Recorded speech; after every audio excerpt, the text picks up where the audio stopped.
তো হ্যালো বন্ধুরা, আমি একটা নতুন ভিডিওর সাথে এসে গেছি। এই ভিডিওতে আমরা একটা মজাদার জিনিস করব। তো এই ভিডিওতে আমরা যাচ্ছি হাওড়ার রেল মিউজিয়ামে। আমি শুনেছি ওই মিউজিয়ামে অনেকগুলো স্টিম ইঞ্জিন আছে, অনেক কিছু আছে। তো এবার দেখা যাক কি কি আছে। আপনাদের সাথে আমি যাব, আপনাদের একটু ভিউটাও শেয়ার করব, আর বলবো কি আপনাদের ওখানে যাওয়া উচিত কিনা। আর ওখানে সব থেকে পপুলার ইঞ্জিন গুলো, ট্রেন গুলো, স্টিম ইঞ্জিন গুলো সব দেখাবো। আর ওখানে একটা রেস্টুরেন্ট আছে ট্রেনের ভেতরে, ওটাও দেখাবো। তো বন্ধুরা ভিডিওর সাথে লেগে থাকবেন, মিলছে আপনাদের ওখানে পৌঁছে। তো বন্ধুরা আমরা বেরিয়ে গেছি, আর এখন আমরা বেরিয়ে গেছি। তো এখন আমরা অর্ধেক রাস্তা পৌঁছে গেছি। কোথায় অর্ধেক রাস্তা? মিথ্যে কথা, মিথ্যে কথা, সম্পূর্ণ মিথ্যে কথা। এখন আমরা সবে মাত্র বেরিয়েছি আমাদের বাড়ির গলি থেকে, ঠিক আছে? আচ্ছা, আমরা এখন যেহেতু এদিকে রাস্তা বন্ধ, সেহেতু আমাদেরকে সাহেব বাগান মাঠ দিয়ে ঘুরে ঘুরে যেতে হচ্ছে। আর হ্যাঁ, দেরিটা কিন্তু হয়েছে আমার জন্য আর আমার মায়ের জন্য। আমার মায়ের মুখটা একটু দেখে নাও।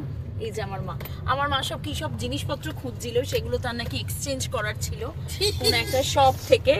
তো সেই জন্য সে প্রচন্ড ইন্টারেস্টের সাথে ওগুলো খুঁজছিল, আর সেই কারণেই দেরি হয়ে গেছে আমার, মানে আমাদের আর কি। বাট আমার দোষ কিন্তু নয়, সম্পূর্ণ দোষটা কিন্তু আমার বরের। তার মানে খুঁজছিল মা, আর দোষটা আবার বরের। কেন দোষটা বরের? এই কারণে খুঁজতে বলেছিল আমার বর, ছিল আমার মা। আমার বরকেও একটু দেখে নাও ভালো করে। এই যে মুখ হামড়া করে বসে আছে, ও সবসময় এরকমই থাকে। ওর যে বউ আমি, ও যে একটু আমাকে দেখে একটু যে ভালো করে যে একটু কথা বলবো, কিন্তু কিছুই বলে না। ও সবসময় মুখ একটু গোমড়া করেই থাকে। কিন্তু গাইস, তোমরা কিন্তু এরকম ভেবো না যে ও কিন্তু মানে ওর মুখটা দেখে কেউ ভেবো না যেরকম হাঁড়ির মতো করে রাখে বলে ও হাঁড়ির মতো মনের মানুষ, তা কিন্তু নয়। তাহলে তো আমরা থাকতেই পারতাম না। আমরা ভীষণ হ্যাপি একটা ফ্যামিলি, ঠিক আছে? ও কিন্তু আমাদেরকে প্রচুর ভালোবাসে। দেখো বিকালবেলা কি সুন্দর আমাদেরকে ঘুরতে নিয়ে যাচ্ছে আজকে। ওকে, তারপর এবার চলে এলাম নারান্দা। এটাও তো আমার বরেরই অ্যাসেট, মানে আমার বরের বন্ধু, ঠিক আছে? এবার আমরা সবাই মিলে ফুল ফ্যামিলি যাচ্ছি রেলওয়ে মিউজিয়াম, আর তার সাথে থাকছে প্রচুর খাওয়া দাওয়া, ইচ্ছা হলে শপিং, আর জানি না কত কি। খেলনা কেনা। তো বন্ধুরা আমি আপনাদের দেখাতে চাই, আমরা এখন অর্ধেক রাস্তা পৌঁছেছি, এতটা পৌঁছে গেছি আমরা। তো আপনাদের আমি এক্ষুনি দেখাচ্ছি আমরা কোনখানে পৌঁছেছি, আর আপনাদের আমরা ওখানে পৌঁছে। আপনারা আসবেন কি করে?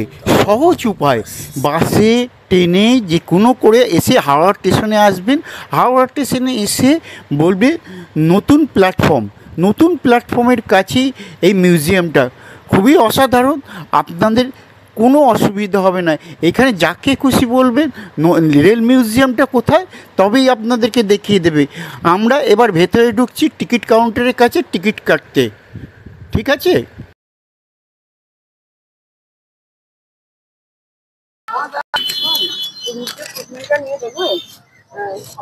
তো তো বন্ধুরা আমার কিনে নিয়েছি আমার টিকিট, আর এখন আমরা ঢুকবো হচ্ছে রেল মিউজিয়ামে। তো এখন আমরা ঢুকবো হচ্ছে রেল মিউজিয়ামে। আমরা দেখতে পাচ্ছেন এত বড় একটা ট্রেন দাঁড়িয়ে আছে প্রথম দিকে।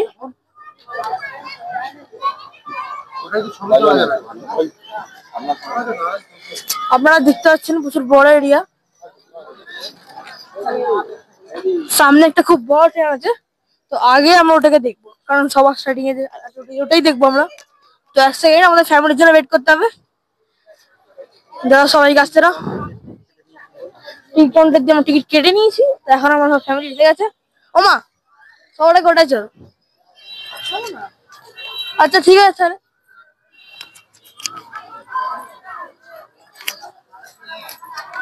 তো সবার আগে তো আমরা এখানে টয় ট্রেন দেখতে পেয়েছিলাম, এখন হয়তো চলে গেছে ওটা। তারপরে ঘাস ফাস গার্ডেন ওয়ার্ডেন আছে। এটা এটা তো দাদা, এটা বিছড়া হুয়া দাদা, দেখ।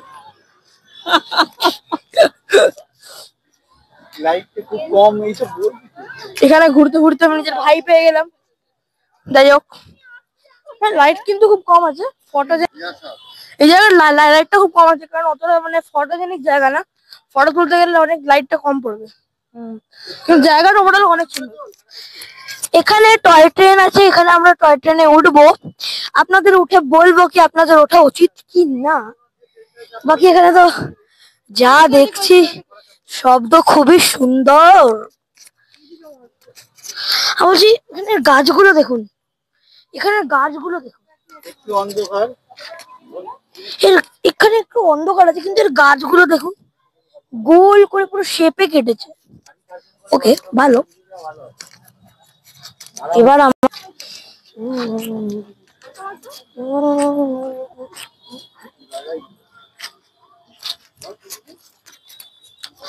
তো এখন আমরা যাচ্ছি টয় ট্রেনের রাস্তায়। টয় ট্রেনে যাচ্ছি তো আমরা। এটা দেখুন, বিরাস্ত।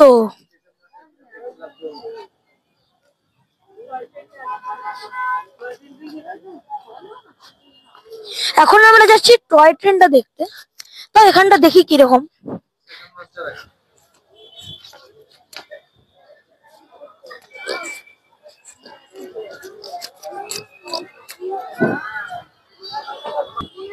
এ হলো গ্যাংম্যান, এ হলো, এর লেখাটা পড়তে পারছি না আমি, এটা বাদ দাও। আচ্ছা, এ হলো চৌকিদার, চৌকিদার। এ হলো স্টেশন মাস্টার, আর এ হলো এর কুলি। ঠিক আছে, এ হলো সুপারিনটেন্ডেন্ট, কি জানি না, পিসি বিশ্বাস এর নাম। আর এরও নাম জানি না কি, কে জানি না। এ হলো পোর্টার, পোর্টার গুড। এটা হলো গাইজ, শোনো, এটা একটা পুরো দিনের ঘড়ি স্টেশনে লাগানো থাকতো। রেপ্লিকা অফ বড় ঘড়ি হাওড়া স্টেশন। এখানে বহুত পুরনো। আর এটা হচ্ছে আমাদের পুরনো হাওড়া স্টেশন। এটা একটা ছোট মডেল। এটা হচ্ছে একটা অয়েল ল্যাম্প, যেটা মানে আলো কিংবা তেল দিয়ে চলে। আর এদিকে আছে, এইটা হলো, এটা তো আমিও বুঝতে পারছি না। ও হ্যাঁ, এটা হলো একটা লেবার ফ্রেম, এখানে লেখা আছে। আচ্ছা, এটা হলো নিলস টোকেন ব্লক ইনস্ট্রুমেন্ট, মানে এটা দিয়ে ফোন করা হতো station two station master. Over the years, এরপর ওখানে, এবার ওখানে কিছু ফটো আছে, ওই জায়গাটা যারা ট্রেনে চাপতো সেই সময়।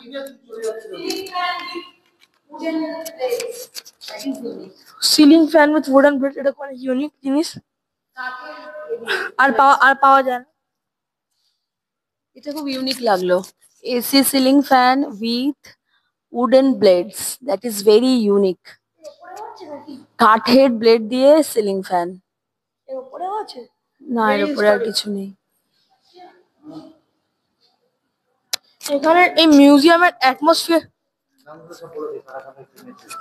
এই ট্রেনে হচ্ছে ছিল হচ্ছে the Fairy Queen, the oldest surviving steam locomotive in the world. তো এই ট্রেনে আমার ছোট হচ্ছে এই ট্রেনে চড়েছিল মহাত্মা গান্ধী, লাল বাহাদুর শাস্ত্রী, যতীন দাস, নেতাজি সুভাষচন্দ্র বোস, মঙ্গল পান্ডে, বিবেকানন্দ, গুরুদেব। আর গুরুদেবের সেলুন, এখানে নেতাজি আর মহাত্মা গান্ধী, মাদার টেরেসা আর ডক্টর রাধাকৃষ্ণ, আর 3 জেনারেশন অফ প্রাইম মিনিস্টার এই ট্রেনে চেপেছে হাওড়া স্টেশনে। হাওড়া আগে এরকম দেখতে ছিল, এরকম দেখতে ছিল হাওড়া আগে, হাওড়া স্টেশন। আর এখন এরকম দেখতে, এখন এরকম দেখতে। খুবই সুন্দর লাগলো। এটা ইস্ট ইন্ডিয়া রেলওয়ে হেডকোয়ার্টার। আর এটাকে আগে এরকম দেখতে ছিল, Barakar bridge and upper stone bridge. এটা দিয়ে ট্রেন যেত।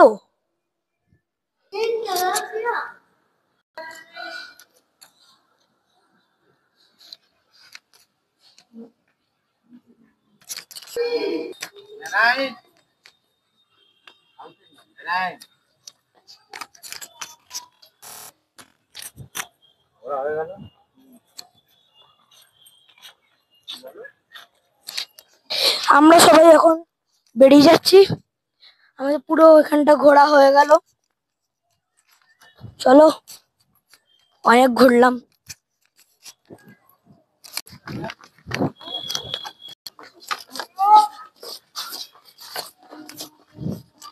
এটা হলো টয় ট্রেনটা, ওটার টিকিট কাউন্টার ওখানে। দেখা যাক।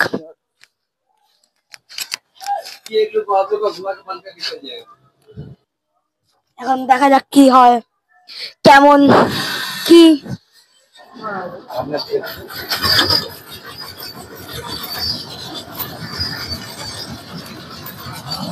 জয় গুরু, জয় গুরু।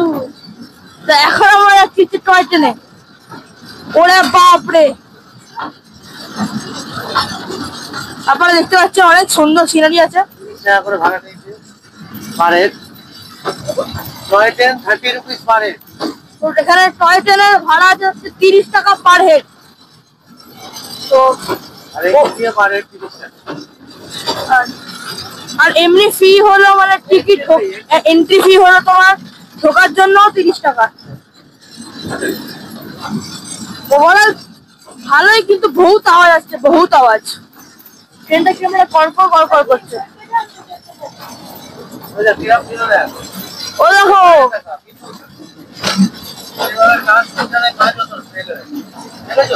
বিদ্যুৎ। আগেকার দিনে কিভাবে ট্রান্সমিশনে কাজ হতো, কোন লাইনে কোন ট্রেনটা আসবে না আসবে এটাতেই জানাতে হতো। এটা হলো ট্রান্সমিশন। এটা পুরনো ইঞ্জিন, অনেক দিনের, জানি না কত বছরে, আমার তো অন্তত 100 বছরের বেশি বলেই মনে হচ্ছে। আর এখানেও একটা ট্রেন রাখা আছে অনেক পুরনো দিনে। এটা একটা বড় ট্রেন, হ্যাঁ, পুরনো দিনের সেই ইঞ্জিন, কয়লার ইঞ্জিন। অনেক ট্রেন রাখা আছে এখানে দেখার মতো, সব পুরনো ইঞ্জিন, পুরনো দিনের ইঞ্জিন। এখানে আবার একটা নতুন স্টেশন এলাম, দেখানো মানে একটা স্টেশন সাজানো আছে। আগেকার দিনে কিরকম স্টেশন হতো সেটা হোটেল হয়ে গেছে এখন। আর একটা সামনে ট্রেন দাঁড়িয়ে আছে ভেতরে। এটা সামনে একদম এন্ট্রি গেটে ঢুকেই বাঁদিকে পড়বে। ভেতরটা খুব সুন্দর ডেকোরেশন করা, হ্যাঁ, মানে যে রবীন্দ্রনাথ ঠাকুর যে ট্রেনে চাপতো ওই ধরনেরই ট্রেন। তবে এই ট্রেনে রবীন্দ্রনাথ ঠাকুর চেপেছিল কিনা আমি জানি না। ওটা 150-200 বছরের আগেকার ট্রেনগুলো দাঁড়িয়ে আছে। বেশ, এখানে হচ্ছে স্টেশন মাস্টার কিরকম দেখতে ছিল তার জন্য কিছু পুতুল রাখা আছে। কুলি কিভাবে কাজ করতো তাদের কিছু ড্রেস আপ ছিল, তার জন্য কিছু পুতুল রাখা আছে। মোটামুটি এসে গেলাম আমরা ঘুরে টুরে। এখন আবার হাওড়া স্টেশনে এবার ল্যান্ডিং করবো। ধরুন, ভালোই হলো, অনেক ধন্যবাদ। আমরা ঢুকে গেছি সেই পুরনো হাওড়া স্টেশনের মধ্যে, দেখার মতো। এবার দেখুন ট্রেন থেকে নামছে ড্রাইভার, মানে বাজিগর রাও, একদম স্টাইলে নামছে, দেখার মতো, অসাধারণ অসাধারণ। এটা হলো পুরো টাইমের ট্রেন।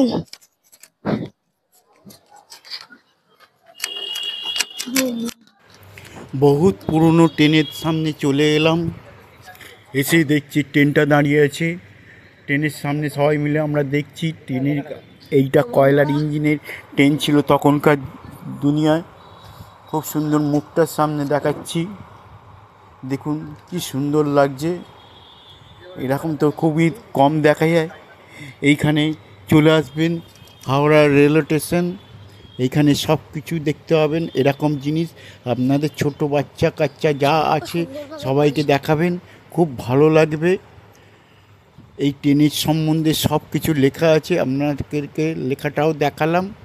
টিকিটে কি আপনাদের কাছে আরও অনেক কিছু তথ্য যা আছে আপনাদের কাছে নিয়ে যাচ্ছি, নিয়ে গিয়ে তাহলেই আপনারা বুঝতে পারবেন।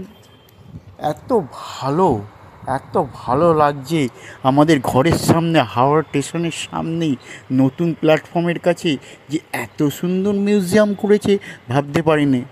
এটা চালক ট্রেন চালাতো আগে এরকমভাবে সামনে দাঁড়িয়ে আছে। দেখুন জামা কাপড় কিরম পরতো তখনকার যুগে। সে আমাদের ছোট্ট পুটুলি, সে বলছে আমি ওপরে উঠবো, উঠে দেখবো কি জিনিসটা আছে।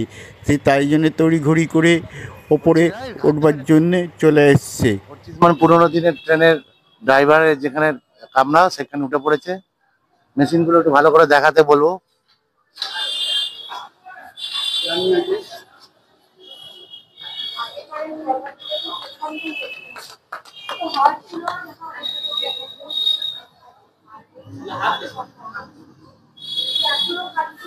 এনে এনে এনে এগুলো হলো আগেকারের ট্রেনের। এখান থেকে দেখা কত হার্ড হতো ভাবুন। আর এখানে একটা হর্ন আছে, হর্নটা টিপে দেখবো যে হবে না তো। পাপা এ নাও। কবিগুরু রবীন্দ্রনাথ চেপেছিল। তখনকার দিনের ট্রেন আজ থেকে কত বছর ভাবুন, 150 বছর আগেকার কথা, 100 বছর আগেকার কথা। সেই এর যে টয়লেট ছিল, আমি টয়লেটটা দেখানোর জন্য অনুরোধ করব। তখন থেকে কিন্তু কোমোড সিস্টেম ছিল। ওটা ওটা যাবে না, কোমোড সিস্টেম ছিল। দেখুন কোমোড কিন্তু আজকের দিনে ব্যাপারটা তা না। কোমোড অনেক দিন আগে থেকেই কোমোড। কটা সিট আছে এখানে মোটামুটি বসার জন্য? 1 2 3 4 5 6 7 8 9। একটা বগিতে 9 জন। দাঁড়িয়ে থাকার কোনো জায়গা নেই কোনখানে, না আর ওখানে উঠতে হবে না। এটাও একটা বগি, দুটো বগি ট্রেন। উঠতে হবে না, আর দরকার নেই, হয়ে গেছে তো, একবার তোলা হয়ে গেছে।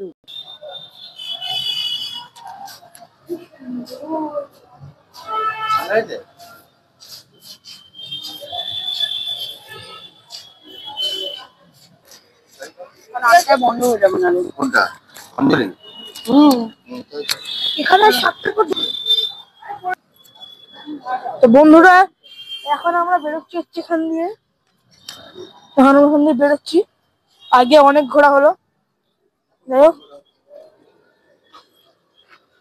এখন উঠবো আমাদের গাড়িতে আর যাবো ঘর। তো টাটা, আবার দেখা হচ্ছে নেক্সট ভিডিওতে।